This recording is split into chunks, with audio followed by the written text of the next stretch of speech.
सुबह की सुनहरी धूप में एक जादुई बगीचा जाग रहा है। और देखिए यहाँ कौन कौन है हमारे नन्हे और प्यारे दोस्त। आलू, खीरा, प्याज और शलगम सब मिलकर मुस्कुरा रहे हैं। तितलियां मंडरा रही हैं और पंछी चहक रहे हैं।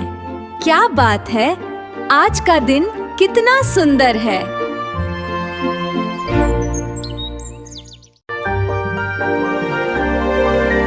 देखो, सब एक साथ झूम रहे हैं। प्यार और दोस्ती की जीत हुई है।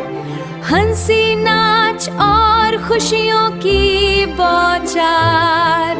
हमारा छोटा सा बागीचा अब खुशियों का संसार।